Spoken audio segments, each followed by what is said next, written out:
سنا ہے 14 فروری کوئی ڈے منایا جاتا ہے اور اس میں کچھ لڑکے جو ہیں وہ یہ کہتے ہیں کہ یہ ایک انٹرنیشنل دن ہے جس میں ہم نے پھول دینا ہے کسی لڑکی کو، اظہار محبت کرنا ہے۔ ایک سنار کے بارے میں عارف رومی نے لکھا ہے کہ وہ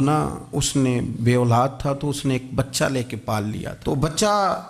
اس کو باپ کہتا تھا، اس کی بیوی کو ماں کہتا تھا۔ انہوں نے لے پال ایک بچہ تھا، اور یہ لوگ جن کی اولاد نہیں ہوتی ترس جاتے ہیں، کئی دفعہ ترسے ہوئے لوگ تھے، بچے کو لے لیا پالا، وہ بچے نے بھی حد کر دی فرما برداری کی، اب وہ جوان ہو گیا اور بڑا خوبصورت جوان ہوا۔ وہ سنار کہتا ہے کہ ساری زندگی میں نے صفائی میں نیکی میں گزار دی،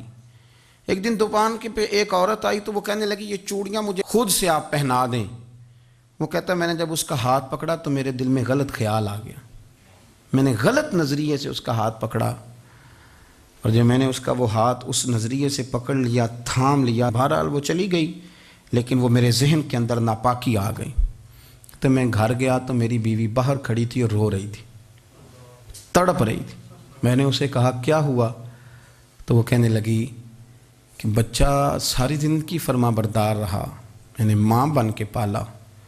پر آج اس نے غلط ذہن سے میرا ہاتھ پکڑ لیا ہے، اور میں تڑپ گئی ہوں، ٹوٹ گئی ہوں کہ یہ اگرچہ لے پالک تھا، کسی کا تھا، پر میں نے تو پتر سمجھ کے پالا تھا، یہ کیا ہوا؟ وہ کہتا میری چیخ نکل گئی، تو میں نے اسے کہا کہ یہ اس کی غلطی نہیں، یہ میری غلطی ہے، میں نے باہر آج نظر گندی کی ہے تو رب نے مجھے سزا دی، یہ مجھے سزا ملی ہے۔ تو کسی کی بہن کو پھول بھیجنا چاہتا ہے تو اگر اسی رات تیری بہن کو پھول آ گیا تو کسی کی بیٹی پر گندی نظر ڈالتا ہے تو اگر یہ تیرے گھر میں یہ قرض چکانا پڑا۔ وہ ایک دوست ہے تو وہ پسند کی شادی کر رہا تھا اس کے گھر میں، تو اس کی بہن نے کہا ہے اس کی بہن نے کہا، اس نے کہا بھائی تو مرضی کی شادی کر رہا ہے، میرا ابا اپنی پگڑی تیرے پیروں میں رکھتا ہے، ماں دوپٹہ رکھتی ہے کہ بیٹے ہم تباہ ہو جائیں گے، نہ کر، اور آج اگر تیرا یہ حال ہے تو پھر مجھے بھی اجازت دے، میں بھی مرضی کی شادی کروں۔ تو وہ کانپ گیا بری طرح سے، وہ کہتا ہے یہ تو کیا کر رہی ہے؟ اس نے کہا تو تیرے لیے اگر یہ جائز ہے تو میرے لیے کیسے منع ہو گیا؟ تو یہ کوئی مہذب قومیں نہیں جو ایسے کرتی ہیں، یہ کوئی تعلیم یافتہ ہونے کی یا گورا چٹا ہونے کی علامت ہے؟ کیا آپ کسی کو پھول بھیجیں گے؟ شرم نہیں آتی؟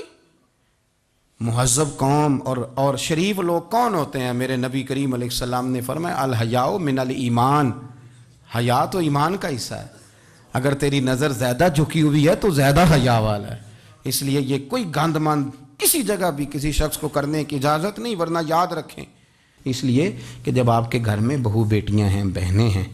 پھر بھی آپ یہ ذوق بنائیں تو پھر پتہ نہیں کیا سوچتی ہے دنیا، کہاں رکیں گے۔ اس لیے یہ ساری رسومات ان لوگوں کی ہیں جو بے حیائی کو پروموٹ کرتے ہیں، اور پھر طرح طرح کے وائرس ان کی زندگیوں میں آتے ہیں،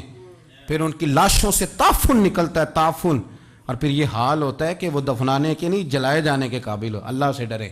اللہ ہمارے حال پہ رحم فرمائے، اس لیے کوئی ایسی غلط حرکت نہیں کریں، بچوں پر نظر رکھیں، اللہ ہمیں سمجھنے کی توفیق عطا فرمائے۔